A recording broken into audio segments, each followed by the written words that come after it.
Hey, Black Like Me podcast listeners. If you're a regular around here, you know that we're in between seasons 4 and 5.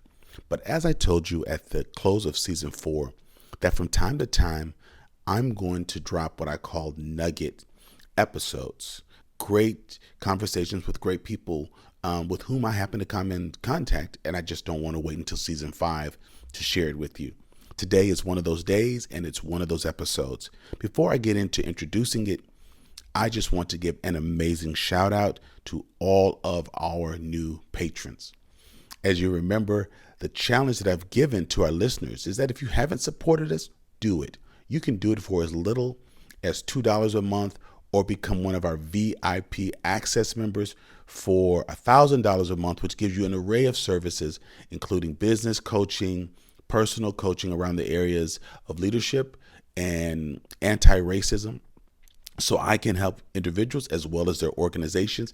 And we have levels all between. And if you support us at a level of $6 or more, we read your name off. And so I want to take a moment and thank the folks for doing this, because I've challenged you to become a patron, to subscribe to the podcast, and to write a comment. If you are finding this to be meaningful, help us know that, and go to iTunes, wherever it is you download this, and please write us a message so that this becomes even more popular. We were named Wisconsin's favorite podcast. Now we want to become one of the top podcasts in the nation, and you can help us. All right, here we go for the patron shout outs. Drum roll, please. Mr. Grutman, Adrian Rust, John and Marcia Schmidt, Amy Thrunson, Katie Kaufman, Rachel, no last name, Dan and Kelly Miller, Jessica Snake, Jay Chandler, Rebecca Moore, Zach Kellum, Jerry Fothauer, Robin Sherman, Kimberly Redden, and Karen Muhlendijk. Thank you all so much for your patronage, for adding yourselves to our growing list of patron family members. It allows us to up our game. It allows us to do a better job of marketing and producing, and it helps us to take a quality product like Black Like Me podcast and make it even better, smoother, and to share it with more people. I do want to just share that in the last few months, we have acquired 2 VIP access level patrons, and I'm excited about that. We only have room for 12 because life is busy, but we just started this about 2 months ago, and already 2 individuals have taken me up on that offer, and I look forward to being a coach to them, to give them access to our materials, our activities, having regular conversations, helping them with their personal goals as it comes to either navigating some of these racially tumultuous spaces, or thinking about how to do that with your company, your staff, or your family. I am so excited about that. So thank you, particularly to all of the new patrons, but particularly the 2 VIP level members. I appreciate you. Today, my special guest is Wes Matthews, NBA star, currently playing with the Milwaukee Bucks here in my home state of Wisconsin. He's been in the NBA since 2009. He's played for Utah, Portland, Dallas, New York, Indiana, and currently the Bucks. And we talked about some exciting things. We have some things in common. We both grew up in Madison, Wisconsin. We both went to school on the west side of Madison. We went to rival high schools. I'm much older. We both were raised by single moms and by single mothers, and we dispelled a lot of the myths that come with that. We talked about fatherhood, race in pro sports, and what it means to role model, and the inescapable pressures of being black and male, black in general in this country, but particularly black and male. I loved Wes's wit, his insight for a young man compared to me. He's a young man, has a lot of mother wit. In my community, we would say that he was raised by seasoned people who taught him good common sense, and I appreciate that groundedness. You're going to want to listen to this episode. You're going to want to share it, and just take a listen to his take on the world, on his world, and this is going to give you some more good stuff to think about. Appreciate you being a part of Black Like Me. Enjoy this. Write a comment. Let us know what you're thinking. You can always shout out to me on on social media. Let me know what you think about this episode. Hey, good people. Grits or cream of wheat? Who the hell is racist? Does anyone ever ask if they touch your hair? Black like me. You're listening to Black Like Me with Dr. Alex G., a podcast that invites you to experience the world through the perspective of one black man, one conversation, one story, or even one rant at a time. Here's Dr. G. Black like me. Hey, good folks. I want to welcome you back to another exciting episode of Black Like Me with Dr. Alex G. And I just want to pause for a moment and just say thank you to all of our listeners who voted for Black Like Me podcast. Last week, the Wisconsin Podcast Association named us favorite podcast in Wisconsin. And so I'm going to be writing that all the way out until the 2021 awards. So I'm appreciative of that. We're only a little 2 years into this, but we are being listened to in every state of the union, over 115 countries around the world. Our listenership has increased 6 times this year. So I'm just excited about that. But I celebrate this award and this recognition to all of the folks who listen and help to make the podcast what it is. Today, I have the distinct pleasure of talking with a fellow Madisonian. And we're just going to talk a little bit about life, fatherhood, athletics, race relations. But today, my special guest is Wes Matthews. Wes Matthews plays for the Milwaukee Bucks, has played in the NBA for years, with the Bucks, Jazz, Trailblazers, Mavericks, Knicks, Pacers. But it's great to have him back here at home. He went to school at Marquette, so he's playing in Milwaukee and living near, where he has so many fun memories. Full circle. He graduated from Memorial High School. I'm from Madison West, so we are just dyed in the wool rivals. There's a fun rival between West and Memorial, the two West Side schools in Madison. But Wes, man, welcome to Black Like Me. I'm so glad to have you here. I appreciate it. Thanks for having me. Sure. I like to do my research on folks. So happy belated birthday. Thank you. You had a birthday yesterday, so I want to say happy birthday. Hey, one of the things I want to do, man, just before we jump into just talking a little bit, just about your perspective on stuff. Black Like Me has really been my podcast to talk about what it means to be Black male growing up or navigating space in Wisconsin that's predominantly white, and not just the lows. We're talking about the highs of it as well. So the podcast just gives me a chance to bring guests on to just talk about their experiences anywhere in the world, anywhere in the country. But it's particularly special when people are able to do that when they're from Wisconsin. And so I'm glad that we have that in common. But before I jump into the interview, there's something fun that I do at the front of every one of these is I ask questions that I call black ice breakers. Now, you're from Wisconsin, so you know what black ice is. It's stuff you got to be careful on because it doesn't look slippery, but it is. But it's just a fun way just to just have a little cultural journey together. And so my first question I ask everyone, man, growing up or even now, are you a fan of grits or cream of wheat? Grits. Oh, okay. Heavy sugar. Heavy sugar. Don't get along just fine, man. See, right here's where I normally fall off with people when they talk about butter and salt. So I'm with you. Butter and sugar. Yeah, I don't get with the cheesy grits. The people that put the cheese on it. No, I don't get sugar, that. Sugar, brown sugar. I might throw some bacon in there. I was going to ask if you threw the bacon or some of the eggs over in. Maybe some bacon in there. Maybe some pecans if I'm trying to be fancy and healthy. Hey, man, what's the longest you've ever had to wait in the barbershop for a haircut? I know you probably get to move right to the front of the line now. What's the longest growing up? Yeah, I see you. I used to see you at JP sometimes. I know you get that. You get right to the front of the line. It's been a minute since I had to wait super long because my mom didn't play that growing up. We were always on time crunches. So we got to my appointment, and growing up in Madison, everybody knew who Pam Moore was on any side of town, black or white. Right. So I didn't do too much waiting. You did. All right, man. Where'd you go to get your haircut? Ben's? I went to Style and Grace. Oh, that's right. Okay. Style and Grace at first. And then, so that's when I first met JP. When he was down there with Smitty. And Smitty was my barber growing up. Yeah, Smitty was everybody's barber growing up. Man. Smitty and Ben. So I grew up on Fisher Street, right down from Penn Park in Mount Zion, just a couple houses off the creek. So I could just jump right across Murphy's Creek and be able to go right into. Yeah. So my mom we used to have to drive from the west side to the south side to get down there to get my hair cut. So we started going to JP, and then JP moved to I forgot what his spot was called on Yellowstone. Yes. We just kept. Oh, Jay turned to JP here. Right. That's so literally just followed JP everywhere he went. So did you, man? I got you. Yeah, I've been going there for 20 years. Spencer is my barber, but I've been going there since about 2000, 2001.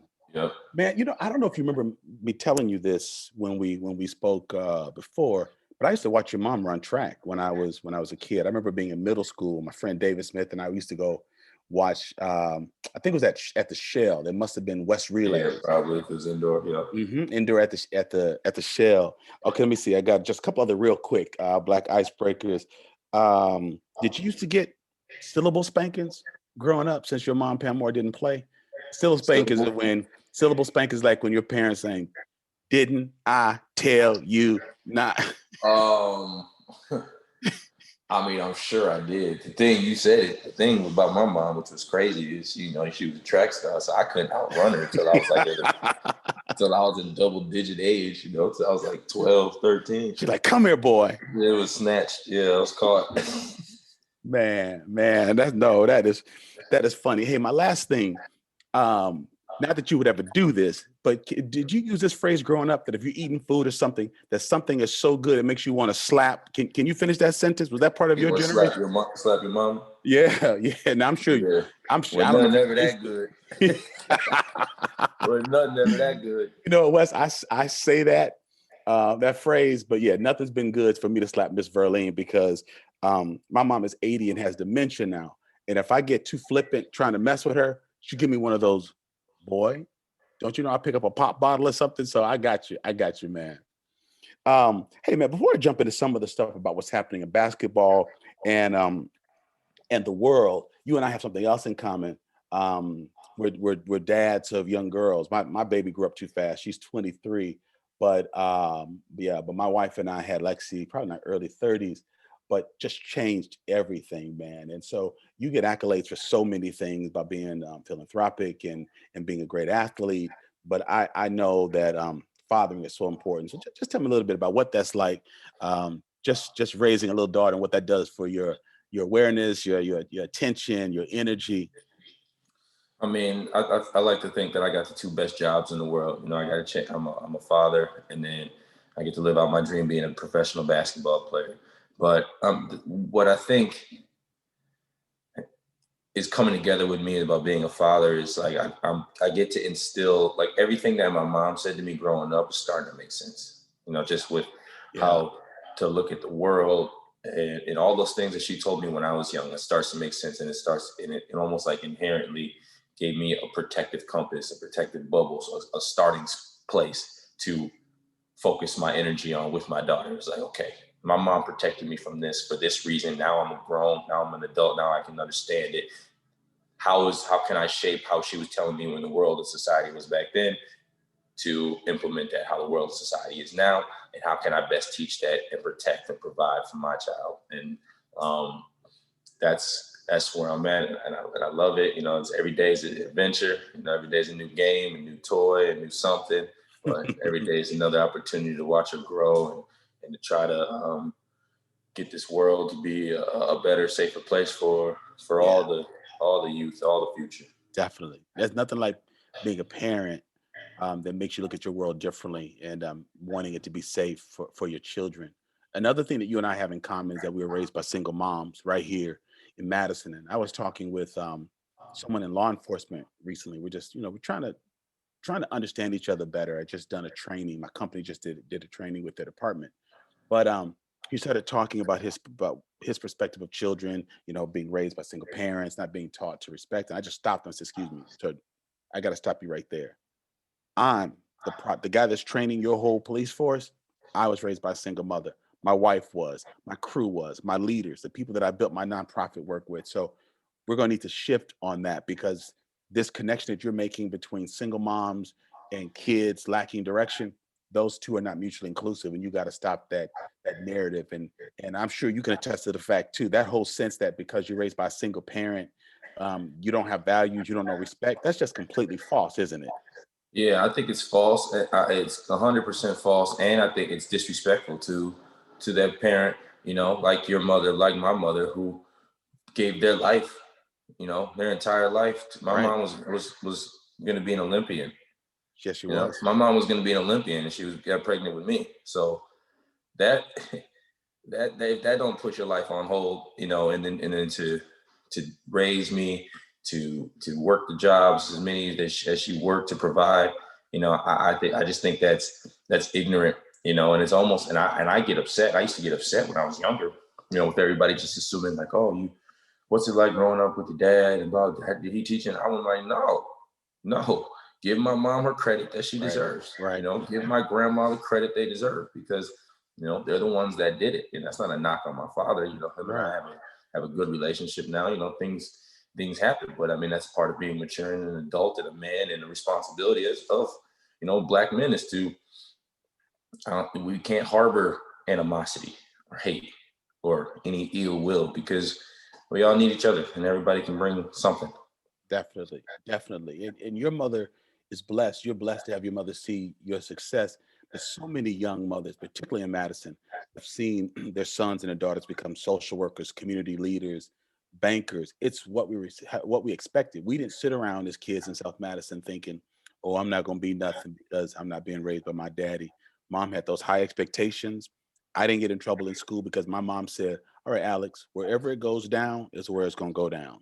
So if you embarrass me and our family at lunchtime, I'm coming up to your school at lunchtime. If you do it at Westtown, it's going to go down in the food court. So if you don't start none, there won't be none. But wherever it happens is where I'm going to bring closure to it." That's how single moms talk in Madison to my friends. And that's how my mom talked to me growing up. And I believed it was. When my mom says, "I'm going to come right to where you embarrass me and embarrass you," I believed Oh yeah, they ain't lie. I mean, it it. has to. They couldn't, because they know the responsibility. Because unfortunately, young black boys, you know, for better for worse, we're targets to a lot of things, and that's what a lot of people don't understand.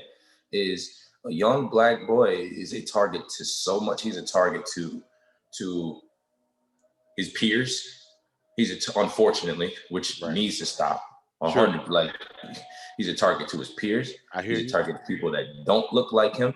He's a target to, you know, it's just a lot of stuff for a young black man to have to navigate through, and especially not having anybody that looks like him that has done the navigation for him, or laid a blueprint, or at least is allowed there is there to shine, shed light, or guide the way, or hold a hand when you need it. You know, it's a lot.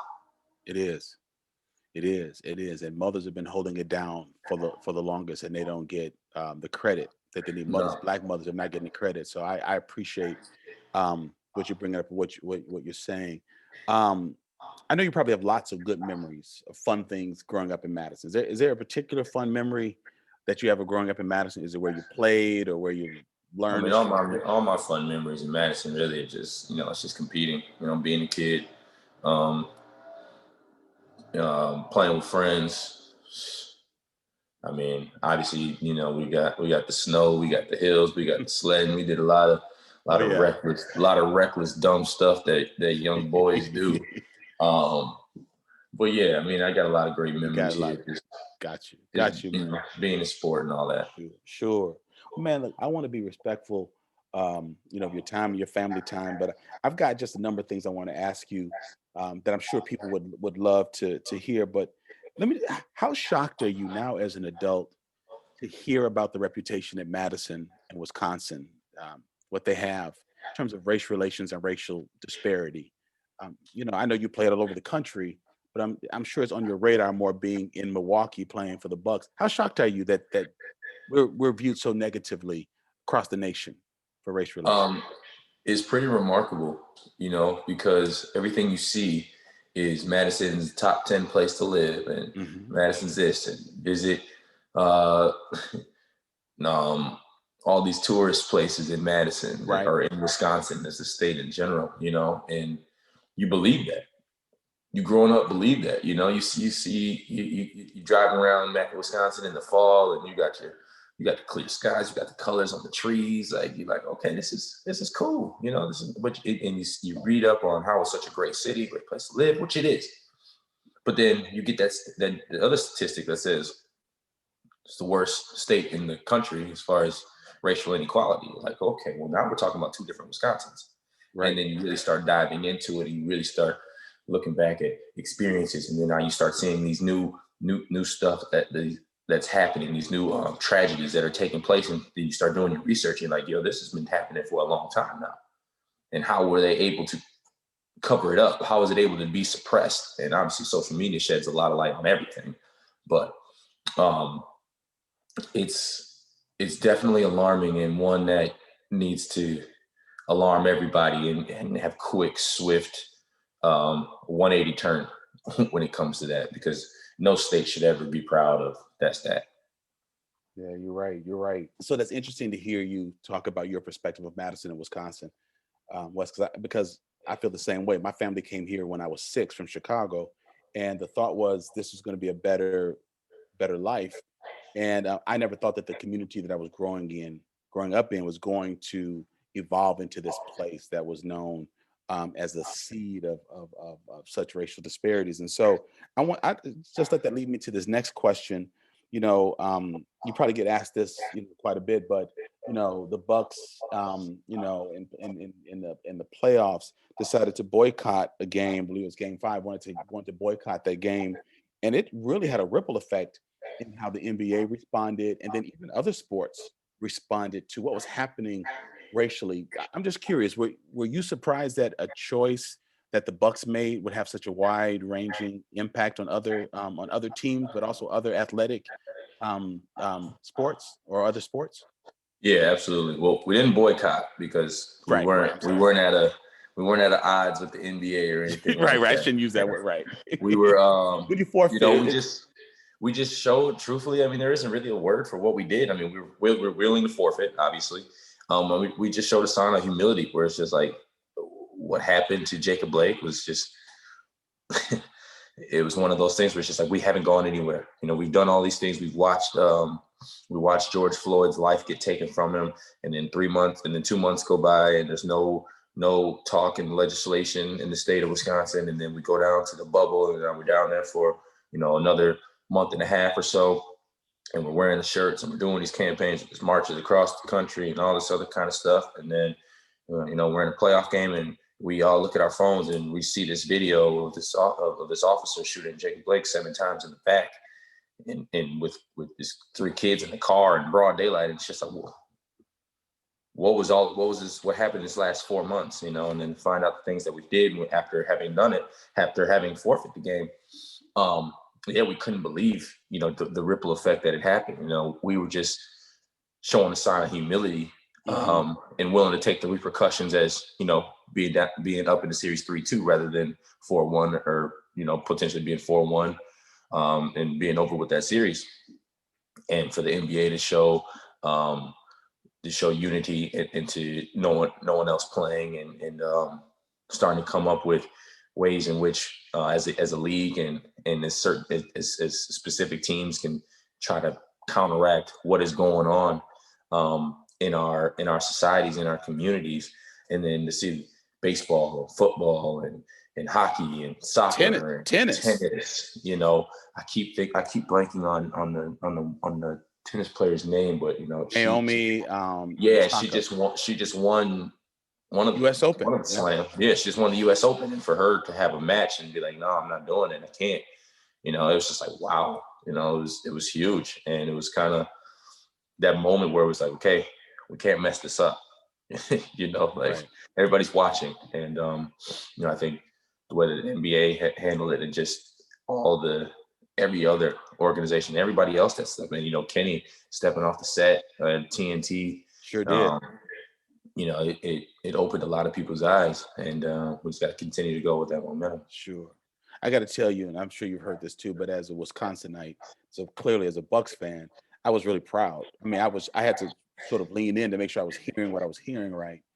Kenosha is right in Milwaukee's backyard. I mean, right there. So, I mean, this would have been devastating had it taken place anywhere. But you'll all draw fans from Kenosha. People drive from Kenosha, to the center to watch you all, to play. And we're always thinking these things happen, but not always sure how close they'll come from home. So not only was this so blatant and so egregious, but it really was right in you all's backyard. Yeah, yeah, absolutely. And that's the other problem is what you said. We all know these things will happen. The fact that we have gotten to a point where that calcified and we're that just not immune, but Numb. that yeah, we're starting to get like our nerve endings and those sensors, that sensory feeling of the disgust of watching a human life and not breathing anymore. That's Right. that we're getting numb to it. Like, oh, and I was like, oh, what they do? What happened? Yeah. You can make joke about it, which is tragedy in itself because it does happen so much. Man, I every other week I get together with a bunch of brothers, bunch of African American men who talk about how these images are impacting us. 'Cause, a lot of times we have to still go back, raise our children, go to work, teach, practice law, whatever it is, whatever we're doing, can be being a community activist.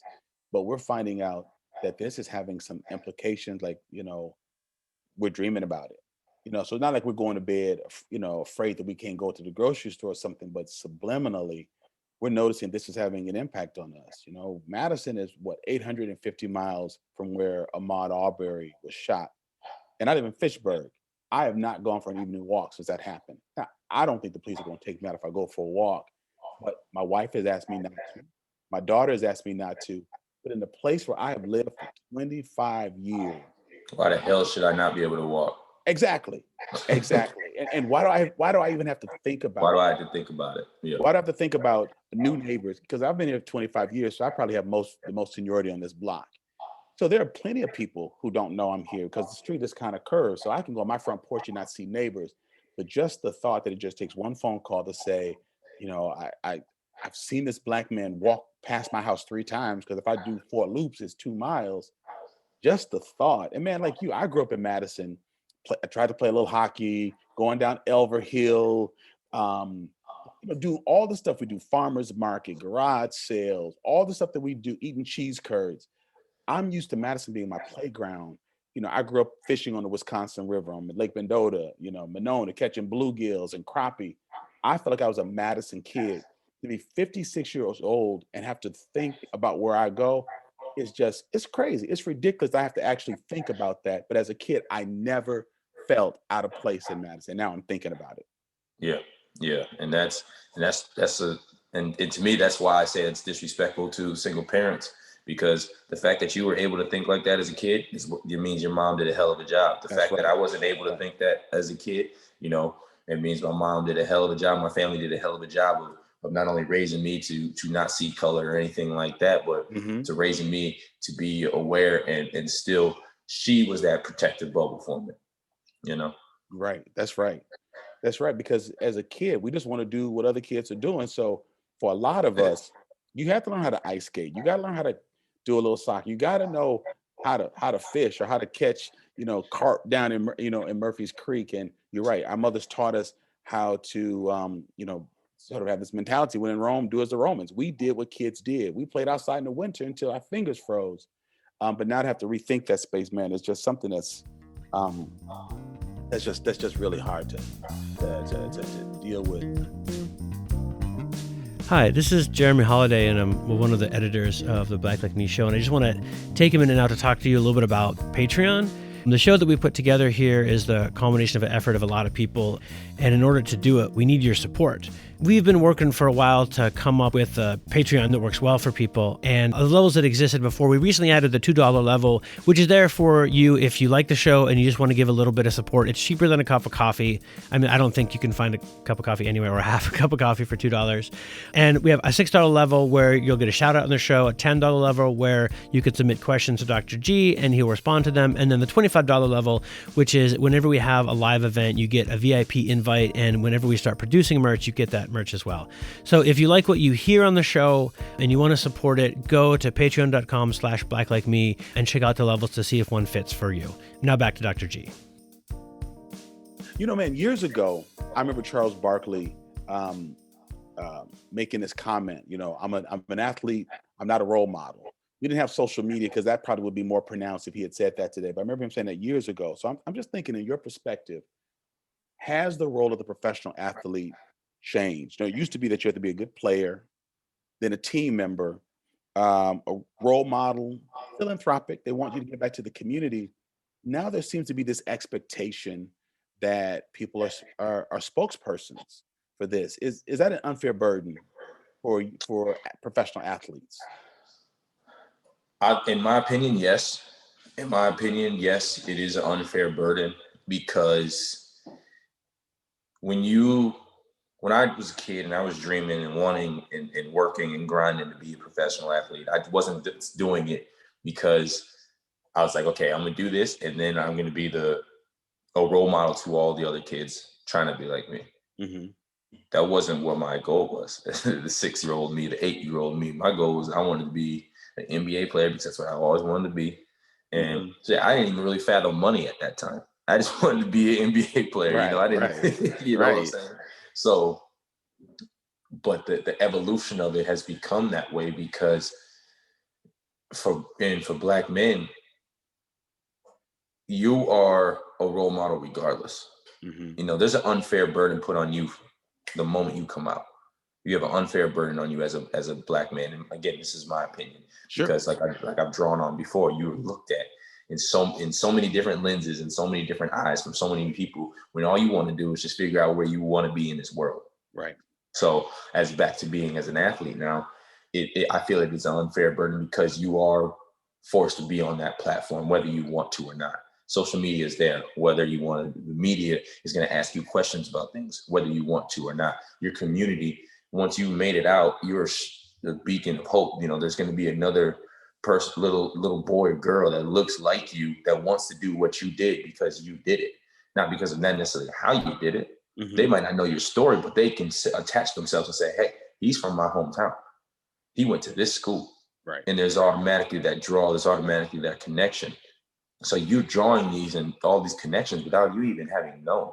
And all you're trying to do is be the best that you can be and provide for your family.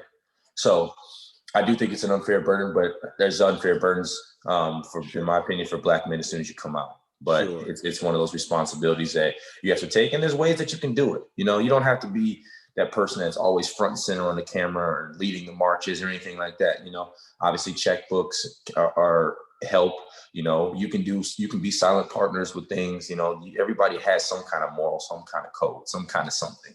So there's ways that you can be, Philip. You can be an activist. You can be a leader in your community in the way, in the space that you're comfortable doing it in. Sure. No, I like that. I'm thinking about Naomi Osaka, who I'm not butchering her last name too much, but she won the U.S. Open. She was a top earning. She made more money than any female athlete, I think, in world history. I think her take home was like 37 million or something like that. But when she won the U.S. Open, people didn't ask her about her game, her endorsements, or how does it feel to have risen to that state. They asked her about the mask she was wearing, and they kept putting activism on her. She didn't say, I'm an activist or I'm a spokesperson for all of this. She just said, why am I here playing this game and Black people are dying in the streets? I'm not going to play this game. But I felt the media putting the pressure on her. So Naomi, you're a spokesperson. And even while she was playing, like one of the first games in the finals, she was dragging a little bit.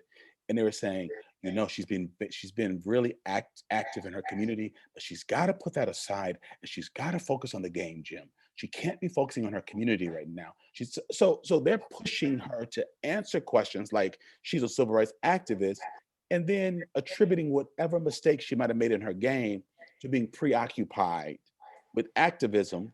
First of all, that's ignorant and arrogant. Why wouldn't she be preoccupied with disenfranchisement and racism? Why is her response to systemic racism distracting? Why isn't systemic racism distracting? So I just noticed where the media is trying to push some of that pressure on you all as athletes to be activists when you all are not calling yourselves that. Right. I've said that in a couple other talks and other podcasts and stuff, like saying I'm not an activist, but in some retrospect you are. Sure. Whether you are, whether you're not, do I get paid to be an activist? Is that what I wake up every morning to do? No, absolutely not. But if you have some kind of level of anybody that has any integrity or any plan of action and is following through with action, you know, that makes you somewhat of an activist. So yeah, I definitely do think that the media plays a huge role in everything. I mean, media plays a role in shaping the narrative of almost all things. Sure. Essentially all things, you know, how we view these protests, you know, a media can turn a 99% peaceful protest and that 1% where it didn't look too peaceful, and they could shape that to that protest looking like it was awful, you know. So we already know how that media can do those things. So it's the responsibility of us who are being asked by the media to hear their question, but at the same time, when you're a part of something like this that's bigger than you, then you have to speak for a platform that is bigger than you, but at the same time, you can't generalize it. So sure. That's so good. I always try to go back to say, in my opinion, my feelings, and draw on examples and draw on, you know, facts, rather than just trying to generalize and speak for all the Black community, because that's not what I want to do. Right. Because I don't want to speak for the Black community, because everybody has their own opinion. Everybody within the Black community has a different feeling about something else, but we're not a monolith. Yeah, you know, you can't just say, and that doesn't make me any better for anybody that stereotypes Black men or Black women or just Black people in general. Like, you can't just be one spokesperson for all Black people. You're right. It's not real. Right. So you know, it's just. No, please go ahead. I'm sorry. It's just about understanding that I'm probably going to get asked these questions. What's the story I want to give? Mm-hmm. What do I want to say? Because at the end of the day, they're going to ask me what they want. Hell, we've seen these presidential debates and these vice presidential debates. It's almost like, how many questions can someone duck in 2 minutes? Like, that's so, hey, if they're ducking questions that need to be answered, then as an athlete or an activist or whatever, reverend, pastor, doctor, if someone asks you a question that you don't like, that because that's not the answer, and then you don't feel that that's the way you're trying to convey your message, then answer the question the way you want to convey your message. You know what, man? You're right. I was giving a talk to a group of older white women, sort of a downtown, you know, leadership team. And they're asking me to give my take on race relations in Madison, which I'm able to do. And one person said, well, what's your feeling on the violence that's taken place? I said, first of all, do I look like I condone violence? Secondly, let's talk about violence that's been happening for the last 400 years that you're not calling violence. Thirdly, the fact that you're interrupting my talk about what needs to happen in Madison to ask me about violence is an act of violence. Next question. And it just kind of got quiet in the room. I'm like, you're not going to hijack my speech that I'm brought here to give as if you think I'm telling people to go out and burn down State Street. We're not about to have that discussion, and you're not about to take the attention away from the violence you benefited from, which is why you're able to be in this very prestigious club, because as a white woman, there are things that have played to your favor. So you're right. We got to dodge you, just like the I mean, they asked Vice President about transparency, and he switched it to saying that the Democrats are going to raise taxes. Right. What that had to do with the other one? But you know what? You know, it indirectly answered the question. Like, okay, that's what we're going to do about transparency. It's crazy. You're right. It's what does crazy. One thing have to do about the other? Yeah, it's, you know, it's the fear of. In my opinion, it's just a fear. You know, no one wants to hear the telling truth. You know, as Black people, we don't want to hear the telling truth. The telling truth with Black people, in my opinion, we have to stop killing each other. We have to stop harming each other. There's no question that there are systems, there are laws, there are all that stuff that is put in place that has suppressed Black people. No question about that. But it does not excuse. But that does not excuse the harming of each other. That does not make us have to be at war with each other. We don't have to be at war with literally anything. You know, we are strong as a community. We are strong as a people. We are strong. Like, yes, that's what we are. And that's what it has to be felt. And we are worth everything. We are stronger than anybody. We can unite with it. Like, you know, it's that feeling, it's that belief, it's that concept that life is valuable. Our lives are valuable. And in order to showcase that to the world, we have to showcase that to each other. Definitely. We have to showcase that to each other. We have to pray. Look, our accountability, our battle isn't with each other. The system, the situations have pit us to be in poverty. Yes, wherever there's going to be poverty, there's going to be crime. That's how that works. Right. And unfortunately, that's where the Black people are because of, 400 years of not having the generational wealth, not having the education, all of those things. Right. But at the same time, look, now it's time for us to be like, look, that is the case. We can't change what happened. We can educate ourselves on why it's like this, educate ourselves on how education reform can help, educate ourselves on this bill, educate on, what other avenues, what other venues are there for, let's say school isn't in the cards for somebody, but how can I go make money? Right. How can I become my own business? How can I become my own entity? How can we teach ourselves? How can we teach each other that so that we don't have to take it from each other? So we don't have to see someone that looks like us and say, they got more than me, I'm gonna go get that. As opposed, physically and harming, as opposed to, I got an idea that can top that. And these are the avenues that I know I can use to get there. And that's where I'm getting in. I want to teach these just everybody, like, look, we can go get it without taking it from each other, without taking it from anybody. Right. We don't have to take anything. We can go make this. We can go build this. We can create this. And in order to do that, we have to look at our brother, our sister, like, look, you're my brother, you're my sister. We have disagreements. But it can't be me versus you. I'm gonna go get it if you got it, or it's their fault, and then just sit back and wait for something to happen. It ain't gonna happen. Right. We ain't gonna happen. We tried to forfeit a game, talk to legislation, and we created all this hoopla and all this stuff and all this great noise and all this great controlled chaos and ideas and all that stuff. And you know what they did? The legislation gabbled in and out in 30 seconds. Right. 30 seconds, gabbled in and out, 30 seconds. And that ain't That's even a shame. That's not even an FU necessarily just to African Americans and Black people and the Bucks and all these other the Packers and the Brewers and all these other organizations that also have white people running them and in them and part of them. Right. It's a slap in the face to everybody that's lost somebody due to COVID or is scared to go doing this, because they still ain't talking about that. Not only did they not talk about the fact that Wisconsin is #1 in the country for worst racial inequality, we're booming on this pandemic too. They didn't even talk about that. So it's just a slap in the face as a whole. That's a big slap. That's a FU to everybody. Like they were indiscriminate. They just said FU everybody. Everybody about the way. Everybody. Man. And I'm just thinking, even as a community activist, I studied theology a little bit later in life, but my undergraduate degree is in economics and African American history. I want to be a business person. But I've got to have the responsibility of working, leading a church, running a nonprofit. But then I want to be on. It's expected that I'm going to be not only on our boards, whether that's NAACP or Urban League or some of our committees, but then the white organizations want me on their boards to prove that they're open to diversity.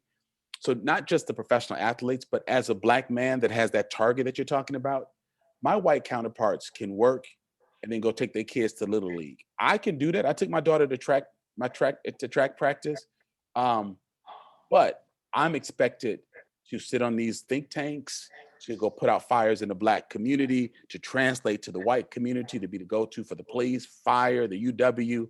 And so just in general, we do carry this burden of being these spokespeople to make everybody feel stuff is safer and better, but it also helps them to think, or cause them to think that they don't have to do anything. And so for the many white listeners who tune into this, you got to know your part as well. It's not appropriate, nor is it fair for this responsibility to be only incumbent upon Black shoulders.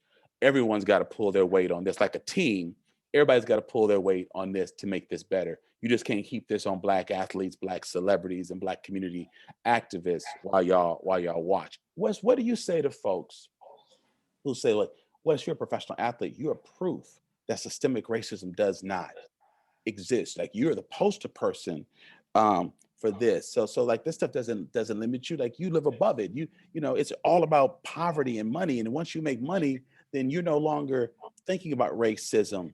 Is that true? That's all you got to do to answer that, Wes. That's all you got to do to answer that.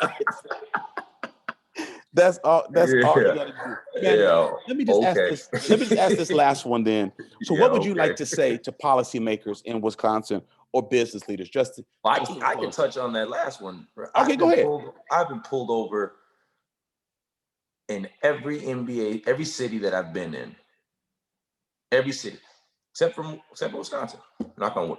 I've been pulled over in every city that I've been in because of the car that I was driving. Wow. And how long did it take? I've been pulled over in every NBA city that I've been in because of the car I was driving in the neighborhood that I was driving up to, which was my own house. And when they found out who you were, did that stop everything, or not all the time? No. That's interesting. Oh, because yeah, I heard you on it. Like being here in Wisconsin. Because some don't care, right. Some don't follow sports, which again, like I'm not gonna sit up here and say like, yeah, I'm above the law because I'm a basketball player. I shouldn't get a ticket. If I got a violation, I got a violation. That's accountability. But I also shouldn't have got pulled over. I also shouldn't have got pulled over for the things that I got pulled over for. Man, so I got you, and I had that right in my own. Nah, you're not above it. No, I got you. Anything you want to say to Wisconsin legislators or business leaders in Wisconsin? Just to, in your parting thoughts, anything you haven't said that you just want to say that I don't know if there's anything else that I haven't said other than we want better. And to everybody in Wisconsin, it's an accountability thing. You can't ask, you can't beg, you can't cry, you can't do all these things if you're not a part of the change, if you're not a part of the solution. We can't complain about policies if you're not going out there and voting on them. We can't complain on representation if you're not out there trying to vote on them. Can't complain about how education reform is something that needs to change if you're not out there trying to talk to someone that's going to do that.